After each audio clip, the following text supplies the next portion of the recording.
There we go. Can we see my screen now? Yes, perfect. Okay. Ta-da! Very good. Okay, It's so you're thinking, good. thinking, Yeah, thinking. you're good to go. Looking great. Awesome. So first of all, I just want to say kudos to Erica. Her little mugged up. Erica, I'm going to steal that because I totally get it. I've been honored to speak on a lot of topics. My name is Mercedes Torres. I'm known as the Turnkey Girl. I happen to be partners in crime with Mr. Matt Theriault, the guy who created the epic real estate empire. I caught that little husband about 11 years ago when we created our operation. And I will have to say that our business started on accident because we were doing this for ourselves, and that's why it works really well. So I'm going to share a little bit about me, but the reason I'm going to share about me is because I really want you to know what's possible out there, because several years ago, I was exactly where we are now. So first things first, I talk really fast. I'm Puerto Rican. I get excited about the stuff that I love and I just keep going. But I will say, ladies, I'm not a feng shui kind of a girl. Like that's not me. But several years ago when I started just really real estate, I really wanted to focus on a certain outcome. And the word of my vision, it's so out there, but I started honing in on my vision. But what helped me hone into that was my why. And I have to say that when things get rough, I always go back to my why. And although I say I'm not feng shui-ish, I'm not the vision girl, I kind of am.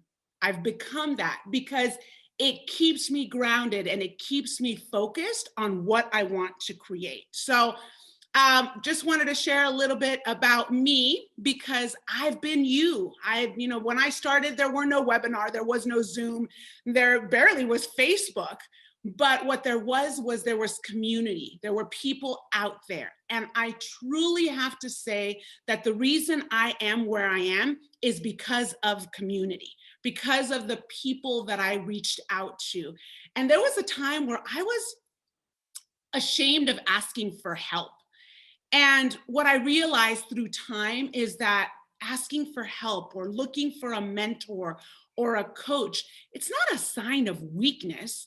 It's really a sign of wisdom. So I urge you to take advantage of platforms like this because when I started, there weren't these platforms.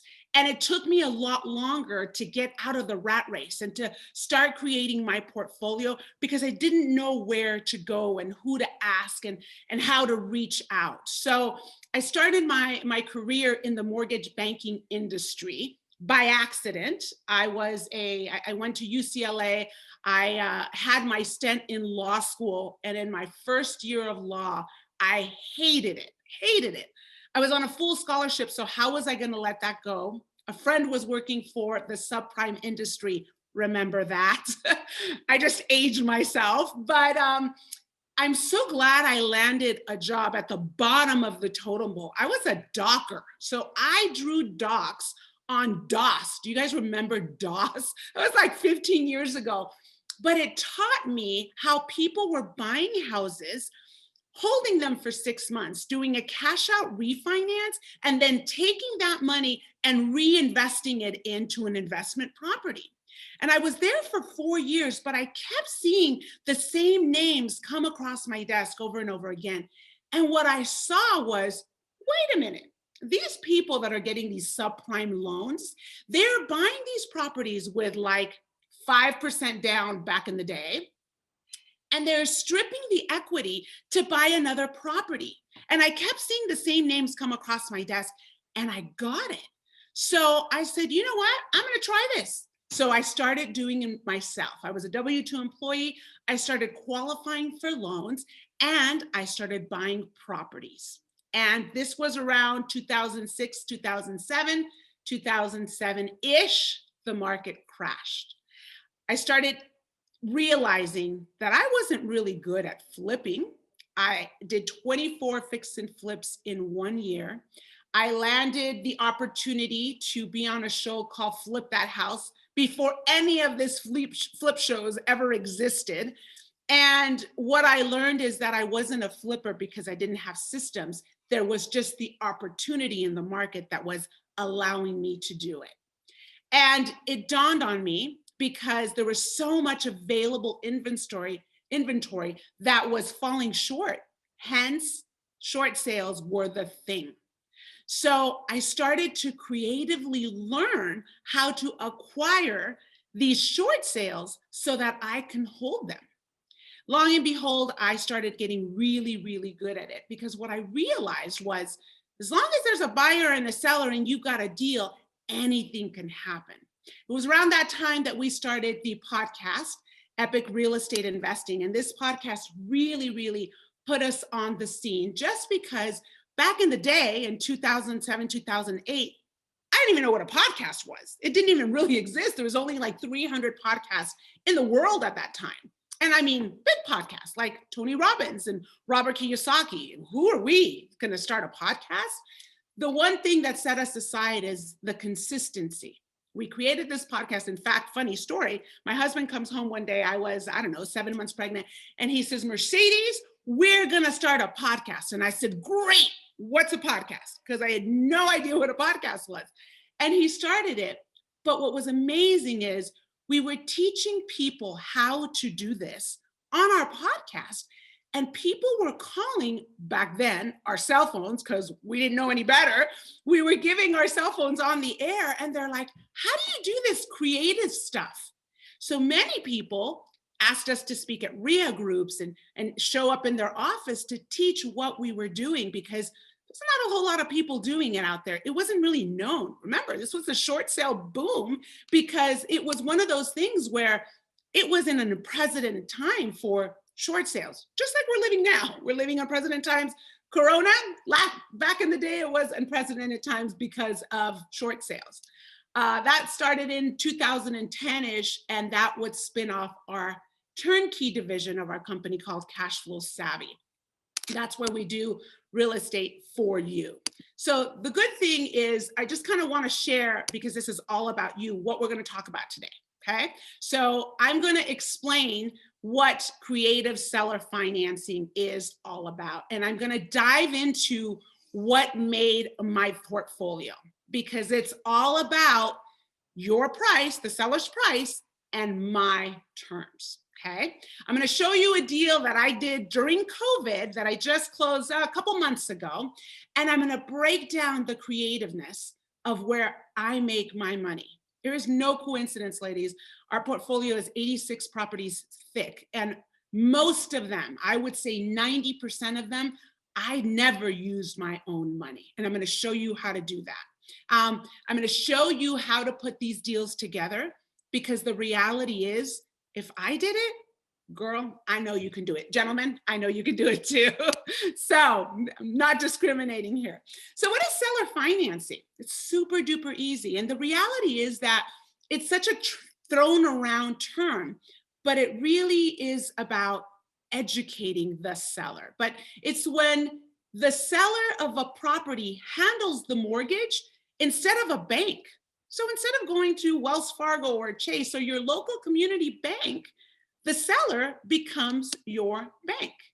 And creative seller financing is when you exercise this outside the box thinking, where both you and the seller agree to whatever needs you need to get out of the deal. Believe it or not, friends, there are so many people out there that need to sell and don't understand that they have other options than just going through a real estate agent, paying the commission, listing it on the market, and going the traditional route. And sometimes it just takes planting the seed in the seller's mind that there are other options, because sometimes sellers have to sell because they're forced to sell. And when you offer them options, that equals freedom for both you and the seller. I can't tell you how many people's properties I've bought because all they wanted was peace of mind. And sometimes it's a life catastrophe. It could be a death, it could be a divorce, it could be you're given 6 months of life and I want the payments to go to my siblings, my wife.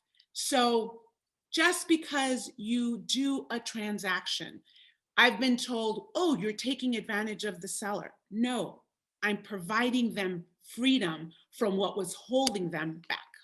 So buying properties, it's really not a money problem. It's an idea problem. Because so long as you and the seller agree, that you both agree on how outside the box or outlandish it is, there's a way that you can do deals that's safe for both you and the seller. Here's the thing. There are 3 constants to every single real estate deal. Only 3. There's a seller, there's a property, and there's a buyer. That's it. Everything else is not really relevant, because when you get to the core, if you say to the seller, Mr. Seller, I will give you your price, give me my terms. Or let's do my price and your terms. It is that easy. So think of it this way. The offer is really based off of what you put out there. So the higher your number goes, the longer the terms go. Because at the end of the day, if you're creating a portfolio and your portfolio is just based on cash flow, as long as you're meeting your cash flow number, the terms are variable. Okay? Think about that. And I'm going to show you an example, because this example is something that I just did. Now, here's a real deal. This is a deal that I just took down about 3 weeks ago. This is one of my properties in Cleveland, Ohio. By the way, I am a virtual investor. I live in Las Vegas, Nevada. My entire portfolio, all 86 properties, are in the Midwest and in the south of the country. I choose those markets because I am strictly a cash flow investor, and I specifically choose those markets because they are going to make my numbers. That was my vision. That was my goal. I don't care about appreciation. I don't care about anything else. I just look at the cash flow. Now, in my years of investing, I've learned that if I look at the cash flow, there are other things that come with it, like appreciation, depreciation, amortization. That's all the extras that you get. But I focus on cash flow. And it's really important when you're putting your deal together that you focus on what you're looking to do. Because some people want to focus on appreciation. We don't have a crystal ball, but if that's what toots your horn, appreciation is what you should be looking for. So this particular seller was asking for 125. I did my research. There was a little bit of skin in the game.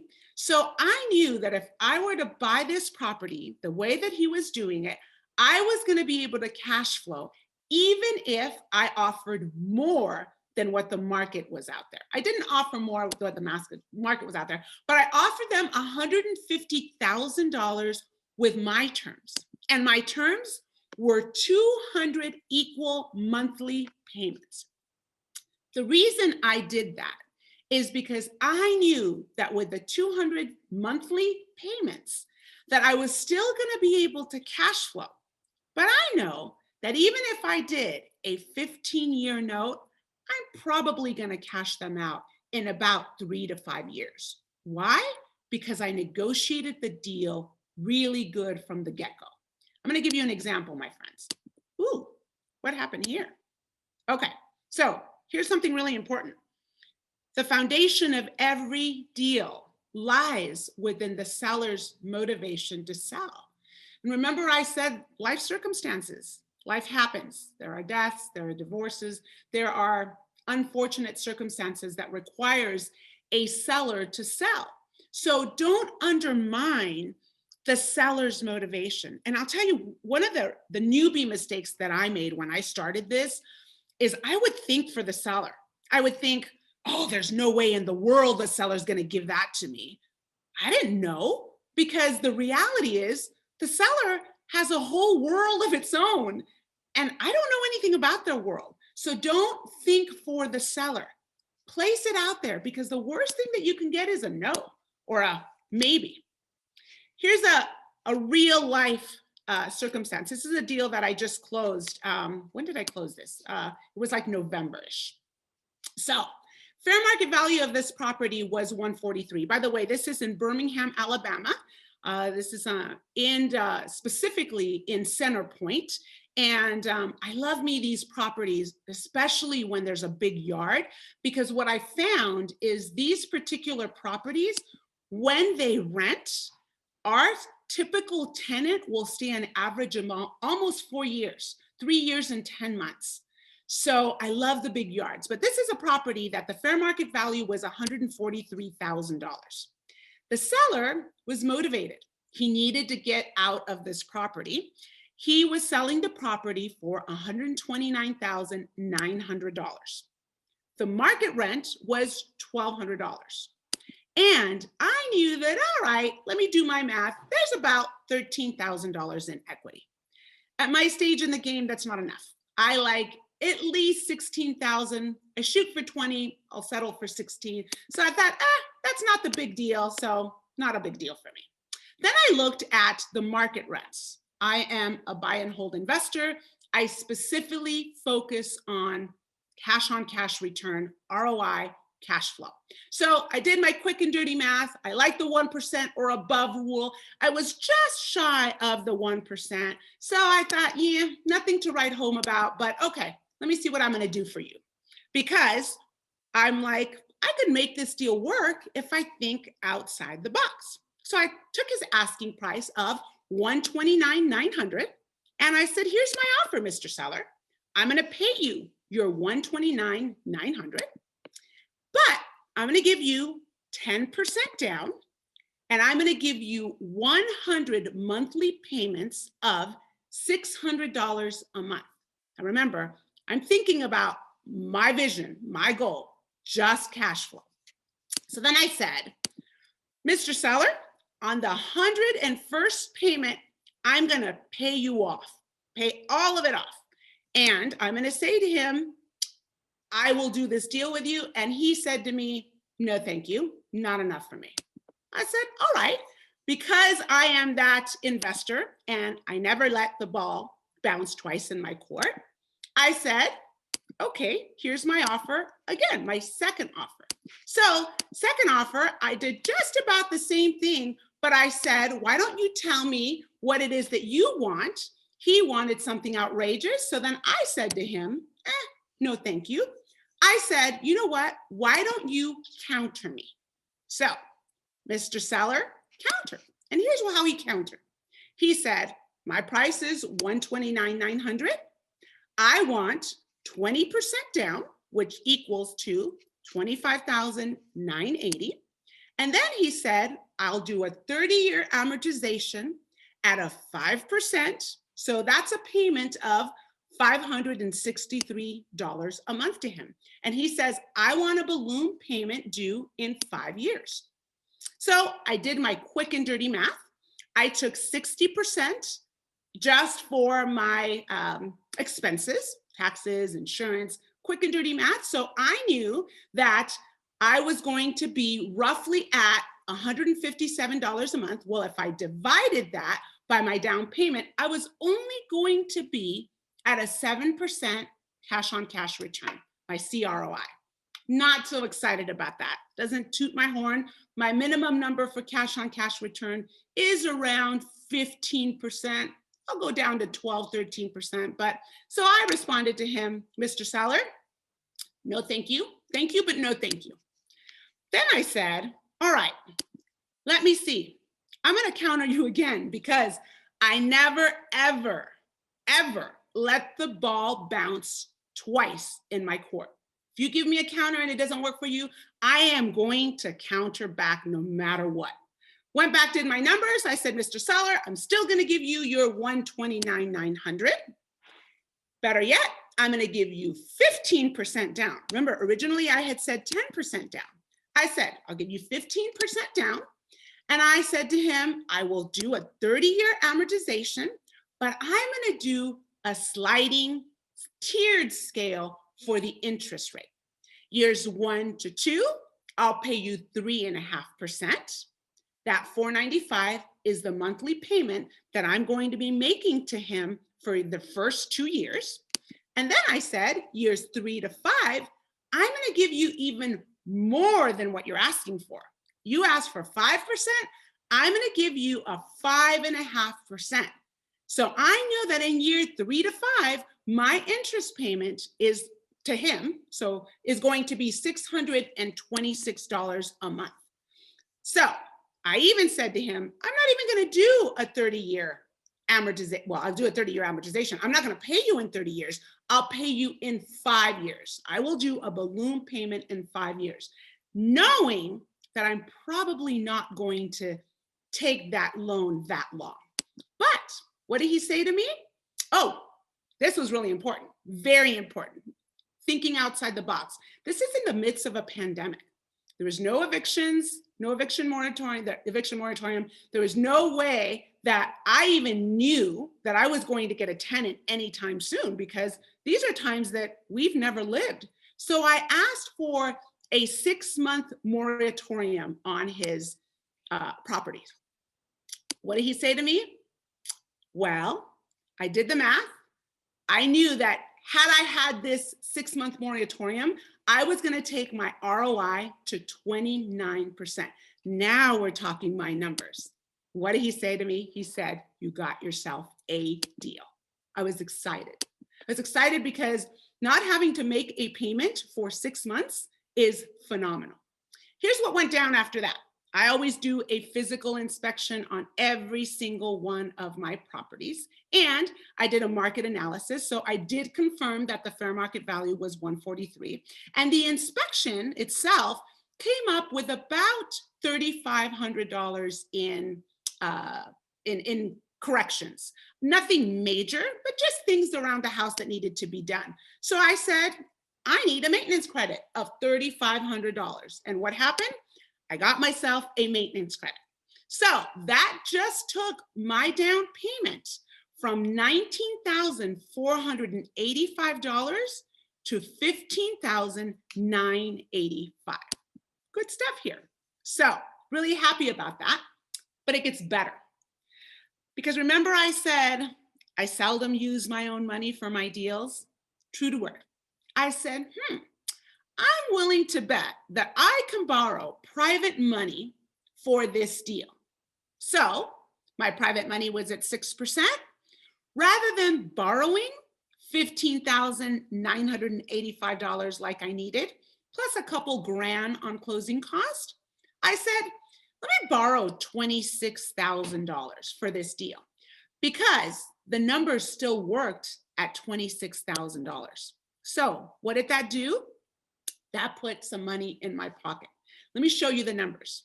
So the gross rent is $1,200 a month. Then the insurance is $68 a month. I pay 10% property manager. That's $120 a month. Then property taxes on this property, super good. They're about $1,200 a month, or $120 a year, about $120 for the taxes. And maintenance, roughly speaking, $120 a year. So the operating cost on this property was going to be about $778. So what did I do? I subtracted the first payment to Mr. Seller. That's $495 that I have to pay Mr. Seller every month for the property. And now I borrowed the money. My second payment at a 6% interest for the $26,000 that I borrowed is $130. Now, after I've collected the rent, paid the insurance, the property manager, the taxes, and factored in vacancy and maintenance, even after I paid the first loan and the second loan, I was still left with cash flow of $153 a month. Here's the best part of it. There's the $10,000 extra that I put in my pocket because I borrowed more than I needed because it made financial sense. And I just created an infinite return for myself. Why? Because I did this deal with none of my own money. It's amazing. So here's what I can say. If you can think it, I know it sounds cliche, you can make it happen. And it's all about the numbers. So having said that, my friends, this is very doable. Here's where it gets better though. Remember I talked about cash flow? That's my thing. That's my vision. In about 3 years-ish, sometimes it's 2, sometimes it's 4, I will go back to Mr. Seller and I will offer him a discounted payoff. And I have a track record that 80% of my offers, it's actually 84% of my offers get accepted, which means that my ROI just gets higher. So I'm going to teach you how to put a creative seller finance deal together. It's super duper easy. I often say the hardest part of my job is to find the deal. I've been doing this for a little bit of time now. So we now have systems set in place to find the deals. We do marketing, we have bird dogs, we work with real estate agents. I love expired listings. I have to say that the most difficult part of my job, number 1 is finding the deal, and number 2 is finding a team that's going to manage the property. So finding the deal, it does take me time. I do have systems in place. We do about 20 deals a month. So that didn't happen overnight, and it is difficult, but it's not impossible if you place systems in place. So then once you find the deal, you run the numbers and you make an offer and be crystal clear on what that goal is. My goal, again, is cash flow. If your goal is tax deductions, then you're going to set up your deal so that you can maximize your tax deductions. If your deal is appreciation, make sure that you jump into the deal with plenty of appreciation, because the reality is we don't have a crystal ball. We don't know what the market is doing next year. We have new administration, and I don't depend on what could potentially happen. So if you are an investor that is all about equity, you need to make sure that you buy it with equity today, and that's how you need to structure your deal. Okay. Then I am a huge fan of a 3-option letter of intent. This 3-option letter of intent was created by Matt Theriault, the guy who created Epic Real Estate. But what it does, it allows you to place an offer to the seller that has a lowball cash offer, super low, so that option number 2 and 3 are creative financing deals that you have structured for your benefit. Mind you, we don't know what the seller is needing, thinking, anything. But if you put a deal out there, you never know what it can do for the seller. Might strike something in their mind that they didn't know existed. So I offer every single one of my deals that come across my desk that meet my numbers, they will automatically get a 3-option letter of intent. It's not a contract. It's a letter of intent that says, I intend to purchase your property, and here are 3 ways of which I can purchase your property. Incredibly powerful, because let me tell you, there are not a lot of people that are placing LOIs or offers on every single deal that come across your desk that makes financial sense to you. So what does the 3-option letter of intent do? It starts a conversation with the seller. Now, mind you, the conversation might be a nasty text or email or call that says, don't bother me anymore. Who cares? It started the conversation, because If you even plant the seed that there's another option out there than just going through a real estate agent or your traditional way, not that there's anything wrong with going through an agent, but going through the traditional way is the traditional way. There are other ways that you can go about deals that oftentimes sellers don't even know exist. There's that old saying that says, you don't know what you don't know. And planting the seed of, I can buy your property creatively over time might strike someone's funny bone, might tickle their heart. So that starts the negotiation, because everything starts with a negotiation. I like to call it a conversation, because what's the worst thing that can happen with a conversation? You get a no, that's not for me. Great, you move on to the next one. But I can't tell you how many times I have sent a 3-option letter of intent, and 6, 8, 10 months later, I get a call that says, are you still interested in buying my properties? Oh, hell I am. And now it's going to be my terms. So all you want to really do is start the conversation.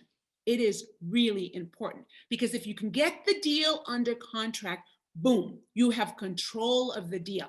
Even if it's not a deal exactly how you wanted it, you may be able to shape it. And if for whatever reason you can't take it down, I hope to goodness, at least my contracts do, I hope to goodness you incorporated in your contract that your particular deal is assignable.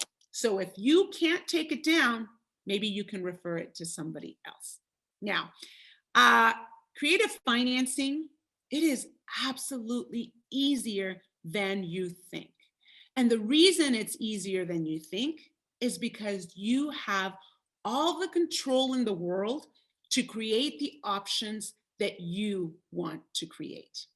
Now, ladies, I teach this class and all of this in like a 3-hour period. So I had to condense everything as much as I could to make the most sense. But I really wanted to leave it open to questions and answers, because I believe that we are here for you. And I hope it's okay for Stacy that we just open it up so that I can address your questions accordingly.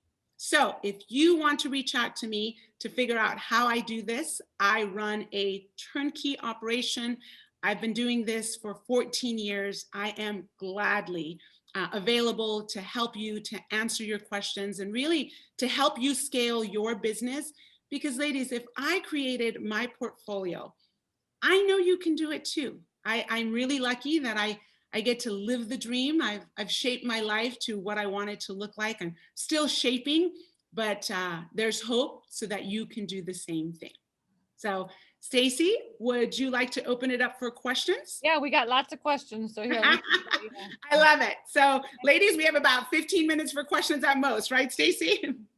Okay, so let me see here. We've got one question is please share an example of your offers, of like 3 of your 3 offers. Oh, great. I will do that. I should have had an example for it. So offer number 1, lowball offer. Let's just actually use real numbers. Let's just say the property is $100,000 fair market value, okay?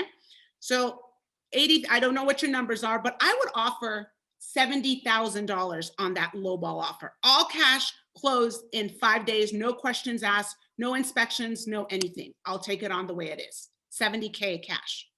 Okay, that's offer number 1. Offer number 2, seller finance deal, 100K. Let's just say I'm going to put 10% down, and I will offer 100 equal payments of the same equal amount. So you have to figure out what your rents. Hopefully your rents are $1,000 a month. I'll say I'll offer you 100 equal payments of $500. That way you cash flow the difference. And I will do a balloon payment in 5 years. Okay. Or you can even say 101 off monthly payments. Okay. Just whatever it is that suits your number based off your goal. That's offer number 2. Offer number 3 is the other way around. Now you're going to offer a bigger down payment. So rather than offer 10%, I would offer 30% down, but lower monthly payments.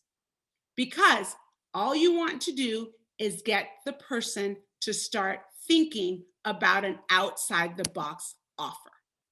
Again, it's based off of your particular goal of it being cash flow or tax deductions or ROI. So offer number one, lowball cash offer. Offer number two, low down payment, higher monthly payments. Offer number three, high down payments, lower monthly payments. All of these offers have to meet your criteria. Okay, so keep that in mind. Did that Okay, answer your question? perfect. Yes, perfect. Okay, good. Okay, this would be perfect. This would be perfect for like short-term rentals. How do we do this for short-term rentals? Is it possible? Absolutely. Anything's possible. Yes, it's possible. On your short-term rentals, here's the one thing that throws me off with short-term rentals. There's more vacancy in short-term rentals than just a single family residence in a neighborhood that you're going to rent, because there's no predictability as how long the rental is going to be rented for.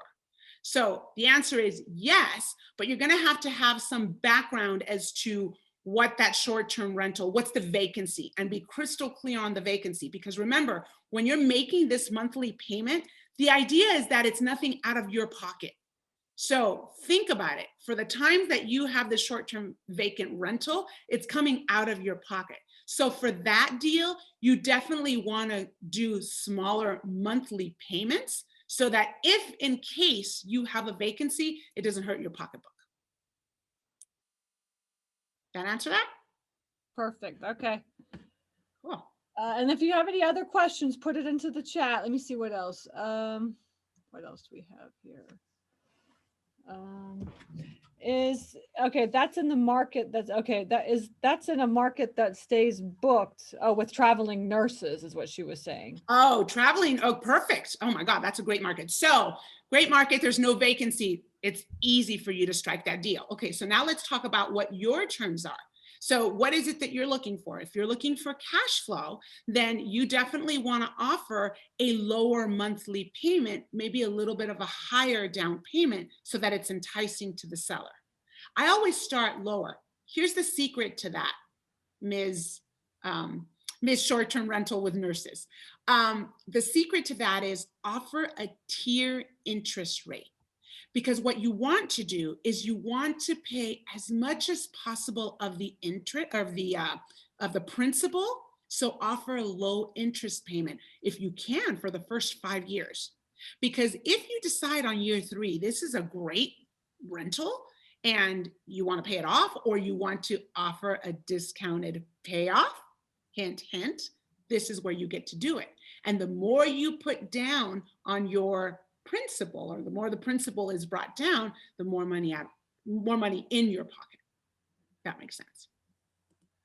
Perfect. Okay, hang on.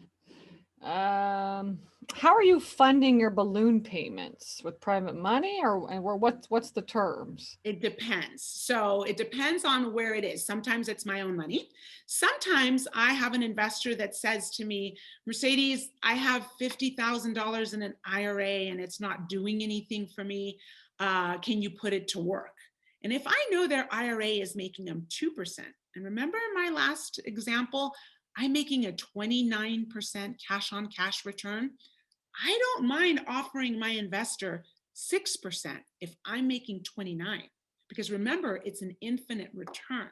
So I get really creative on money, but if I have an extra stash of money, I will absolutely pay it off myself, but I always try to go for private money. In the event that you have the option of even doing conventional financing, money right now, what are they calling it these days? Stupid money. Money right now is dirt cheap. I mean, you can get an investment property conventional loan for like a 4% interest rate on a 30-year fix with no prepayment penalty.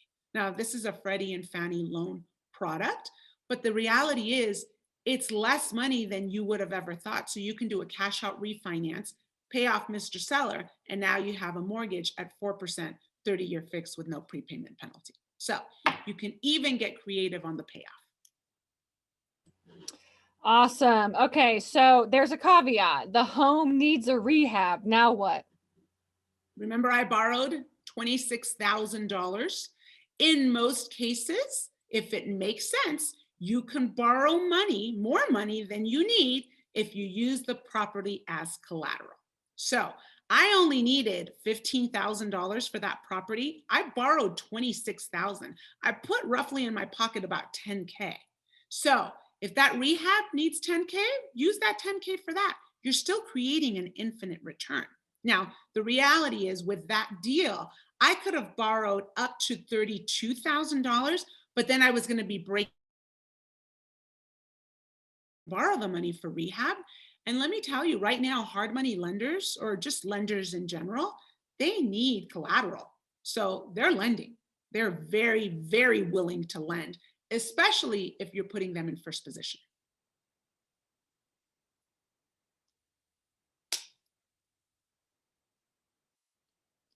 Did that answer that?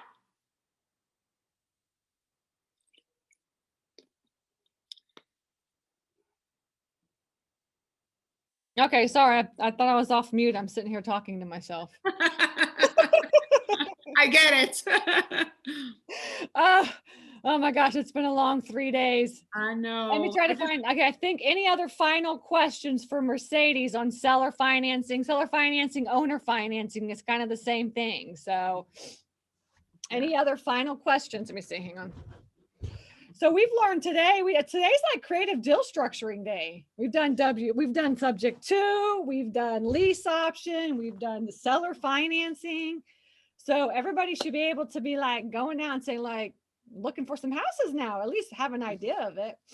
Yeah, you know what's amazing is that when you get creative in finding the deal, it's infinite how else you can structure the deal.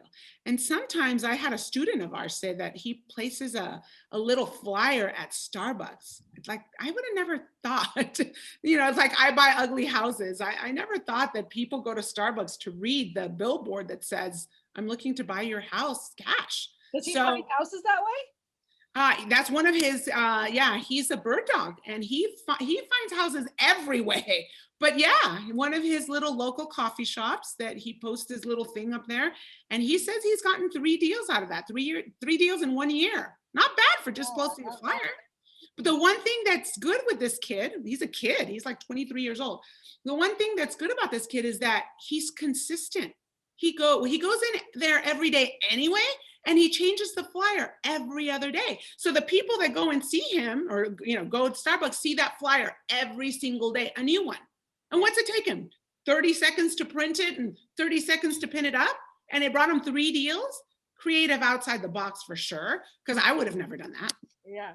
I know. I go to Starbucks quite often. I should be doing Don't we all? Unfortunately. Well, that's another thing. You talk about. I can delegate that too, though. No, I don't want to. That's the one thing I won't delegate. But here's something really funny. And I'll share this because I'm sure. I just came after Erica, who does flips and makes $40,000. $200 a month in cash flow on one deal. It's so not exciting. I even tell my husband, it doesn't even support my Starbucks habit. For sure it doesn't. But what it does is it adds up when you do property number 2 and property number 4 and property number 8 and property number 86. It adds up. Mm-hmm. So don't just kind of dismiss, it's $200 a month. Listen to what I just did. Look at what I just did. It's $200 a month that was free to me because I didn't spend any money doing it. Yeah. So yeah. Thinking outside the box pays. And what's the worst you can get? I teach my students as well too how to do creative deal structuring, and I'm like, it's okay to even pay more money, right? Because the truth is that you're getting this deal. I mean, you don't put any. If you put no money down, you're getting it still for no money down. Yeah, who cares if you pay a little bit more on the back end? For sure. Yeah. Talk a little bit about while we're here, because I know you said you're essentially everything for you is virtual and everything is like away from you. How do you kind of structure that so people have an idea? Yeah. So I created my own turnkey operation by accident. Mhm. So now I'm in 10 markets, and in each of my markets, I have 1 to 4 teams. And each team consists of an acquisitions manager, a project manager, a property manager, and a rehab team to bring it all together. Mhm. So we do our marketing, and each market we do direct mail, ringless voicemails, Starbucks ads, like an array of things, anywhere from 7 to 12 acquisition sources. And then once we bring the deal down, it goes through my whole operation of we fix it up, we place tenants in our properties. And then once we place the tenants, we sell our properties to our investors who are busy professionals that understand the importance of real estate. They just don't have the time to do it. Mhm. So we sell those properties already cash flowing, so that the investor benefits. And the systems, man, Stacy, it is all about the systems. The only way we can live in Las Vegas and invest in Indianapolis, Indiana, in St. Louis, Missouri, in Kansas City, Missouri, in Birmingham, Alabama. The only way I can do it is with the systems in place. And it took me years, about 10 years, to create the whole operation. Now it's a well-oiled machine, but it took me a long time to get it up and running, because at the end of the day, it's all about the teams on the ground. And as I said at the top of the conversation, it's all about property management, because doesn't matter how great the deal is, if you don't get it to perform, if the property manager doesn't collect the rent, doesn't matter how great and how pretty your property is. I You love it. need to get it to perform. Mhm. So I created that operation by accident, because I was doing that for myself and my husband. And it just kept growing and growing and growing, because there's a need out there for people, for properties and already turnkey, so already performing. And I just decided I wanted to be the girl to have the demand. So there you go. I love it. And we do, honestly, we do the same exact thing for our storage facilities. I mean, Yeah, essentially, you have to, we have a boots on the ground team that just kind of manages that, all that for us. yeah, And actually, what's really good, which I love, and I keep saying this over and over and over again, is that when you start buying stuff that's far away or doing something that's far away, all it does is just like it makes you internally create systems. right. Right, because if you don't have those systems, then you're just gonna be utter chaos. Yeah. So being virtual or having something in another state, do not be afraid of that, because that really all that does is help you to organize things even more so. Yeah. But what I know Jackie said, I love systems. Yeah, it's all about the systems. You know, it's amazing how when you oil the systems, when they're in place, it really allows you to live the way you want to live. If you want to be super hands-on, go for it. If you don't want to be super hands-on, you can delegate it. And that's what systems do for you. And it takes time to put systems in place, and at first it's grueling and it's hard work, but I promise you, man, you put that time into those systems, it's so well worth it. And I'm talking every system, from acquisitions to a system to doing a rehab on a property or walking through a property. If there's systems for every single step of the way, it just makes your life so much easier. But even more so, it creates the goal. It helps you get to that goal. And so, if it's to retire with $25,000 a month in passive income, you have to create a system to get there, or you're not going to get there. Yeah. So it took me years to figure that out. Yeah. But once I tweaked it, I began to grow. Yeah. So Yeah. that's where the growth starts. My husband, before he started managing all our storage facilities, we actually had a home inspection company. He had a home inspection company. That's what he did for like 10 years. And actually, that's how I got in the real estate investing business, because he was like, there's so many crappy houses out there. We should be buying these or whatever. Yeah. And so, but what happened was, like, after 10 years, somebody actually came to him and was like, look, I'm interested in expanding my business. I'd like to buy your business, because they were up in the north and he was kind of south of Atlanta. And when he sold his business, essentially the reason that they bought his business is because he had systems. Right. Yeah, that's it. Yeah. Like, I mean, essentially he could just show them anything. This is how we do this. This is how we do this. This is Yeah. what And they were like so impressed that they were Yeah. just like, yes, like we want to just buy this and take over. And he sold his business just because of that. Yeah. I mean, it's like, And that's something to say about that. I mean, like if ever, there's going to be a point where you do enough real estate, you're ready to like bow out. And if you decide that you want to bow out and sell it, you're not going to sell it if you don't have systems in place. I mean, I have SOPs for everything. And it makes a difference, because even when I bring a new team member on, it's so much easier to say, here's the book and here's the virtualness of our system. Yeah. And it makes everything so much easier. Exactly, right. And Jackie says Chick-fil-A has systems and they're closed on Sundays and make millions. Exactly. Exactly. Yes, yes. A really good book to read. Have you read The E-Myth? I have. Yeah. Yeah. Yes. Many years ago. Yeah. Yeah, many years ago. Me too. Yeah. That was like, everybody, you have to read E-Myth. So E-Myth is like the book where, like, if you want to understand like how to put systems into your business, it's called E-Myth is what it's called. Yeah. Yeah. Cool. Awesome. Well, I appreciate you coming and hanging out with us. It was great. Yes.